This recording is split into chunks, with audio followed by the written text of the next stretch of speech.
Good officially afternoon, everyone, at least on the East Coast. But I think we've got another week before we crank those clocks up and lose an hour's sleep. But for now, welcome and thank you for joining this presentation. We're going to talk about a recent NetSecOps research study we did. We're calling When is NetSecOps Not NetSecOps? My name is Jerry Murphy. I'm Senior Vice President of Research and Consulting, and I'm being joined by John Burke, the CTO of Nemertes. And together, we're going to talk to you a little bit about this issue. Who's Nemertes? Our focus is we're a research advisory company, and we're really focused on the business value of technologies with a special focus on emerging technologies. These are some of the areas that we cover. One of them is cybersecurity, as you can see, and also next-gen infrastructure and operations. And with those two elements in mind, I would like to pass the baton to John to talk to you a little bit about our recent study in these areas. Baton accepted. Hello, everybody. Thanks, Jerry. Okay, well, we're going to start out by talking about whether NetSecOps is actually a thing. We'll touch on a few other topics that we gathered good information on in the research, including AI in the SOC and the NOC and security frameworks, and then we'll wrap it up with questions and answers. So if you have questions, please submit them using the question panel over on the right side of your interface, and we'll do our best to answer them right away at the end of the session, if not right at the moment they show up, because sometimes they're just that urgent. Okay, so about the study. We conducted research during Q4 of last year, mostly in late October and November, and spent December crunching up the results, and in January published the results. These are research studies that we do by interviewing IT practitioners. We ask a lot of open-ended questions and do the bucketizing of the answers after the fact so that we don't predetermine the answers people can give. We don't want stuff to get lost in other just because we didn't think of it ahead of time. And we interviewed folks at 21 companies in this instance. Almost 20% of them were financial services firms. And they tended to be on the large side. The median employee count was 22,000. The median annual revenue, $6 billion. So skewed a little bit large, but that's actually the case with a lot of the research that we do. We skew a little large. Through the rest of this talk, we will make reference to different groups within the research participants. We divide our participants, the data they provide us anyway, by several things.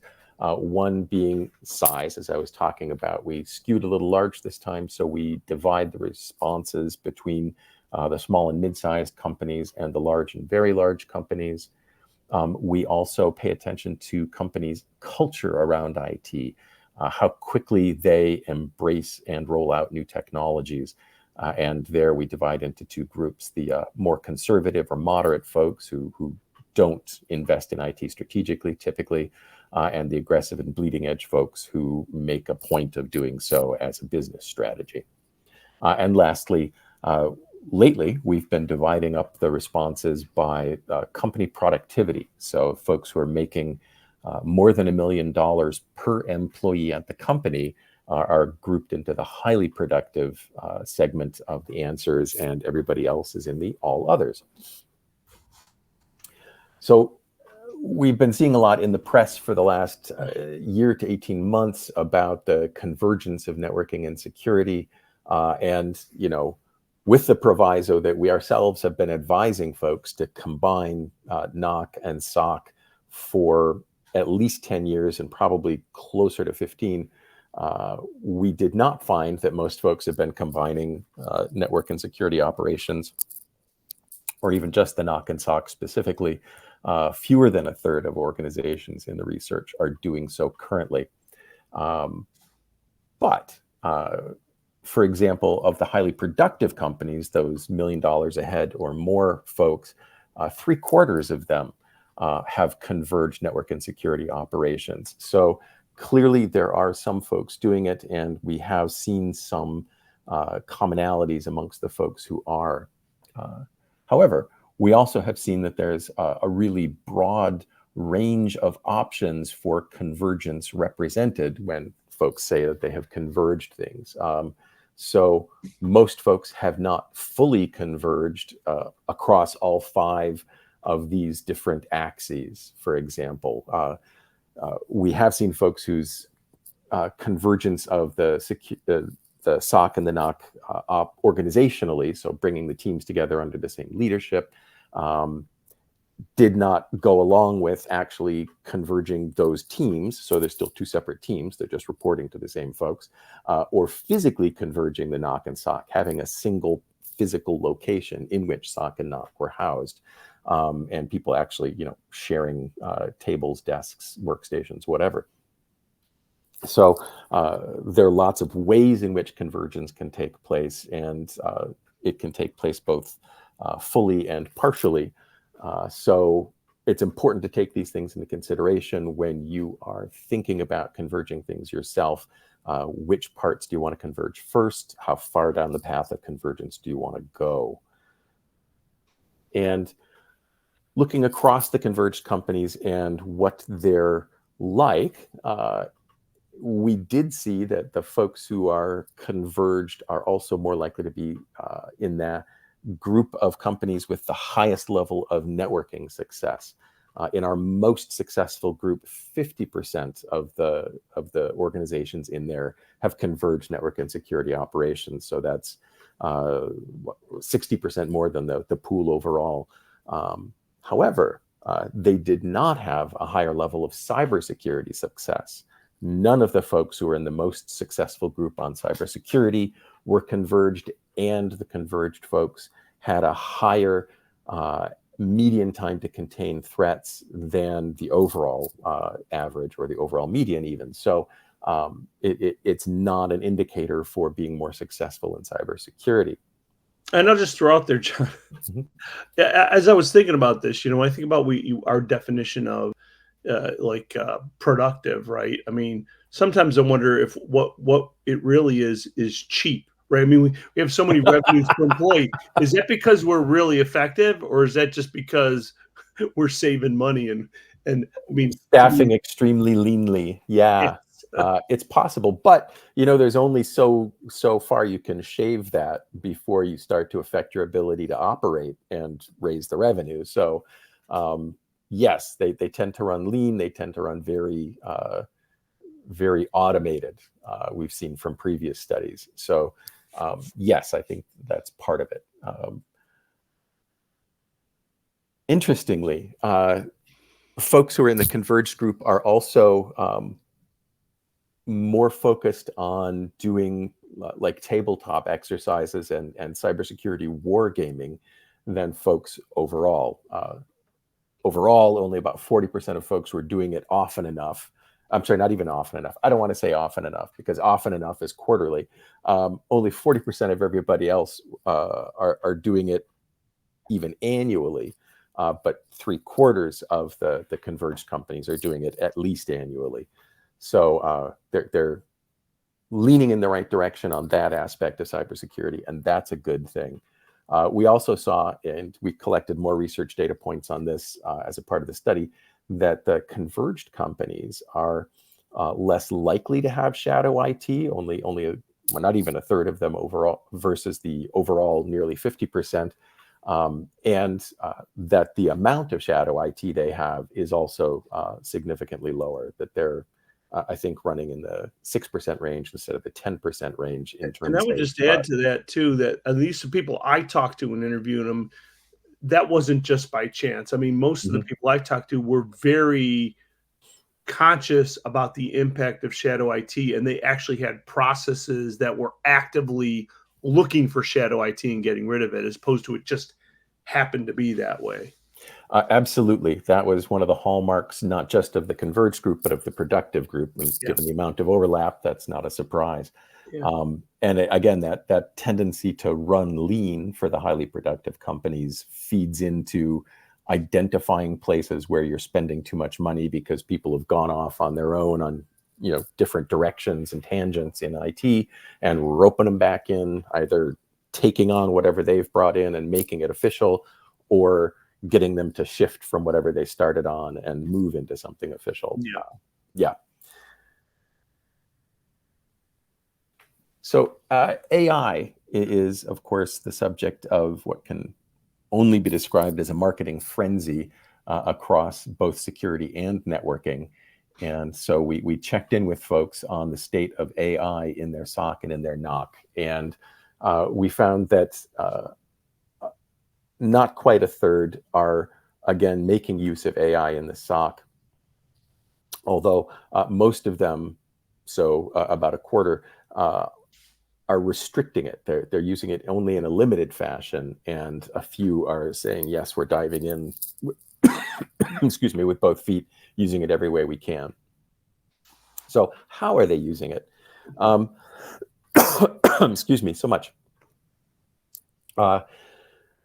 Everybody who's using AI in their SOC is using it to improve their alert and event filtering so that human attention in the SOC is being focused as much as possible on things that require human attention. That is, of course, entirely in line with the general scramble to get warm bodies in security to pay attention to stuff. And so perfectly reasonable. Also, because most of that improvement in filtering is based on the machine learning branch of AI rather than the large language model branch of AI. It's more mature, it's better understood, and not prone to the kinds of problems that the large language model tools still are. Yeah, I find it seems like it's a lot easier to get rid of the hay in a haystack than it is to identify the needle. You still need human beings to identify the needle, but AI is pretty good at getting rid of the hay. And with the machine learning stuff, you can be pretty sure it's not injecting its own needles into the conversation Well, that's true too. just because you asked it to find needles. We found a whole new kind of hay here. People are, though, engaging those LLM type tools, at least partially, haltingly, in writing scripts for them, helping them automate routine functions, suggesting courses of actions to take in the face of things that have been identified as threats.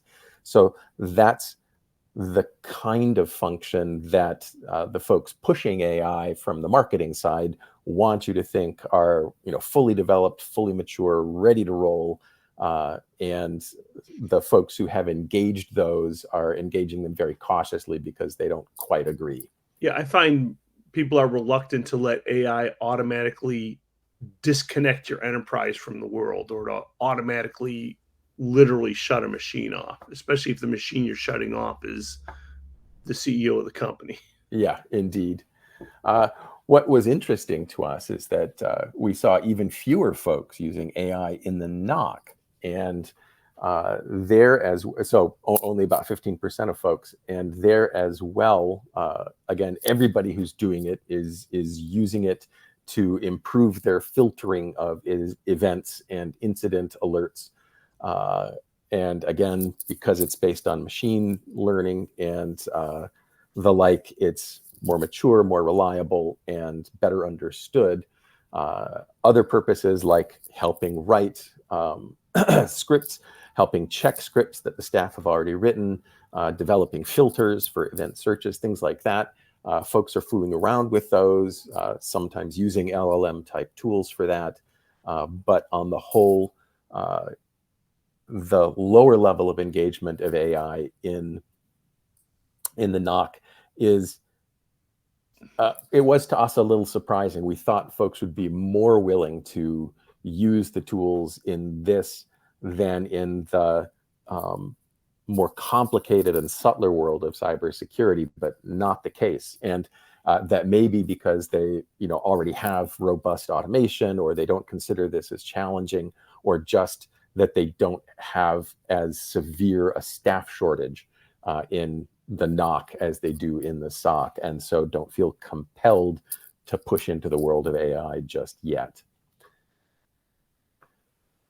Jerry, I think you're going to take this one.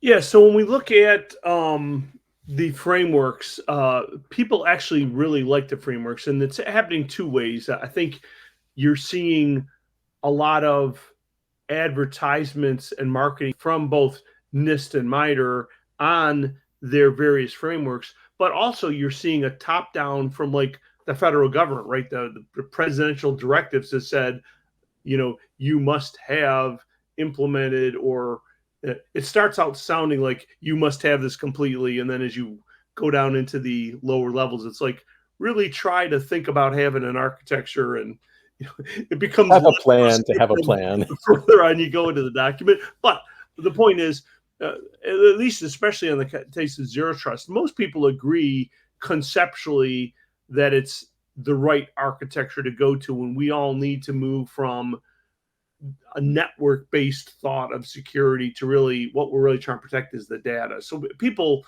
like the zero trust tarps, they like the architecture, and people really love these MITRE frameworks. So MITRE's been very good about keeping different scenarios updated. So it's really a virtuous cycle in the sense that people want it and find it useful. They're marketing it. The government's kind of demanding it. And it's kind of created, in my mind, sort of a win-win scenario for everybody. It's really good and people like it. And the frameworks have been relatively popular, and people have been willing to look at them. And if you look at the numbers from our study, at least 57% have at least one framework. Some people have multiple, especially when you have a large organizations that have different types of business units. Some frameworks are more lined up for one organization than the other. They're both pretty popular. If you look at it, NIST is a little bit more popular in terms of 60% used, but certainly the MITRE attack and defend frameworks, especially because they continue to grow and make them very realistic use cases of things that are actually happening.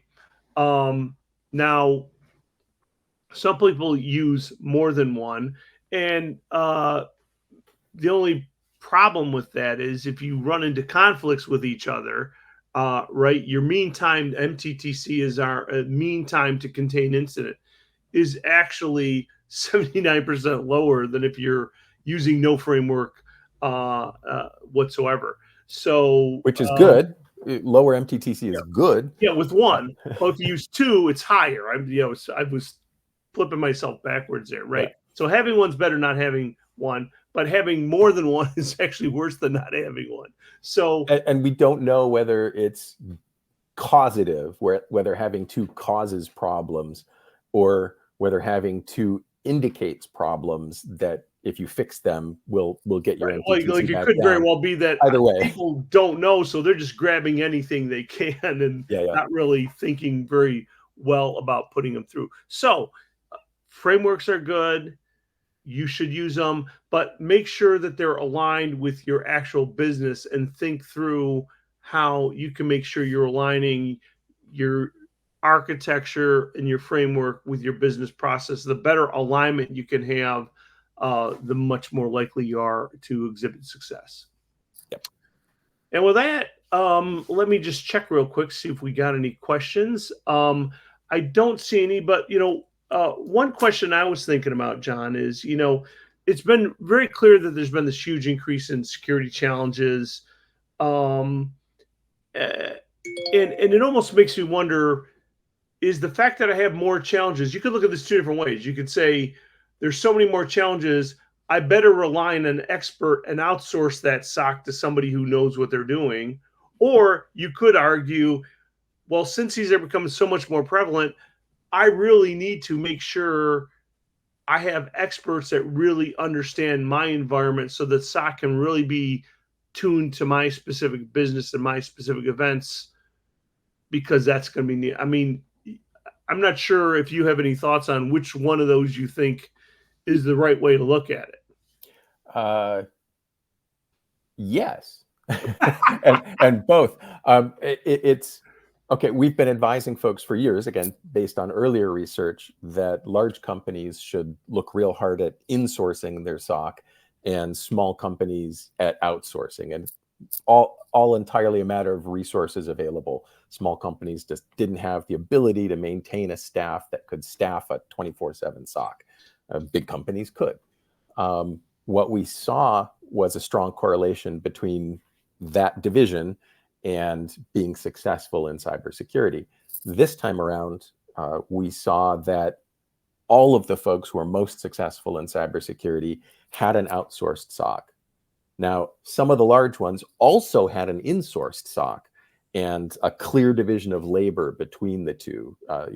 It might be regional with a European SOC that's outsourced and a US SOC that's insourced, or it might be divisional where the user-facing SaaS operation had an outsourced SOC and the internal operational organization had an inside SOC, or vice versa. The point was each SOC knew what it was responsible for, what the other was responsible for, and there was a clear flow of information between the two and understanding of roles and responsibilities. So the answer is everybody should look at outsourced SOCs right now, and big companies should continue to consider insourcing some or all of their SOC. All right, great. Thanks, Sean.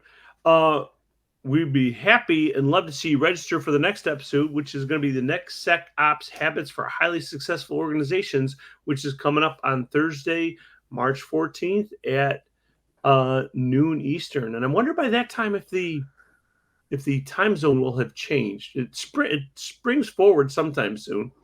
I thought it was the end of March, but we'll find out. It might be. But anyhow, pay attention to that because we don't want you to miss the episode. And by all means, join our community online. Become a part of our private community. We really are connecting leaders in technology, business, military, first responders.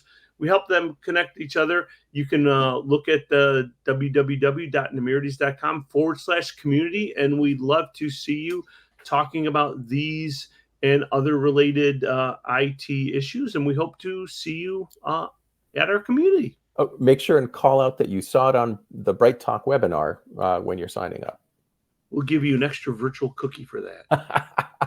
So before we wrap it up, and on the assumption that there's no questions being lofted at us, nope, still no questions. Shame on you folks. Key takeaways from this session, folks, do evaluate converging your NOC and your SOC.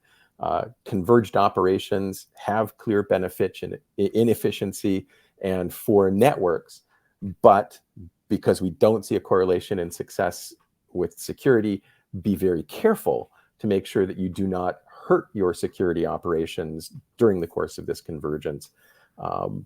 Focus on standardizing tools, reducing and avoiding technical debt, and consolidating functions and processes wherever possible in your network and security operations. You can do a fair amount of that without actually bringing the teams together fully. So there's benefits to be reaped even without converging the teams. And be very slow to add AI, aside from machine learning driven event filtering. Be very cautious adding AI to your SOC and to your NOC. There's still a lot of maturation that has to happen there, especially with respect to cybersecurity for the models themselves and their ability to not be a threat to the cybersecurity or risk level of your organization. And I hate to be a Debbie Downer, but we are absolutely at the massive peak at the top of the hype cycle, which means we all know what follows the hype cycle, the trough of disillusionment. And, I would bet 3 jelly donuts that we will, in fact, get a trough of disillusionment with AI. Somewhere, somebody, something's going to blow up for somebody. And then all of a sudden it's going to be, why did you do this so soon? Why did you put all these systems at risk? Oh, yeah. Absolutely going to happen. And my prediction is within 12 months, sometime in the next year, it will happen to somebody. It's been growing at such a geometric pace. That the criminals are using this AI just as fast, if not faster than everybody else. It's going to happen. Absolutely. And on that cheerful note, thanks everybody for joining us today. And be sure to come back for episode 2 in a couple weeks, and we'll be very happy to see you. Hope Thanks to very see you much. soon. Stay safe.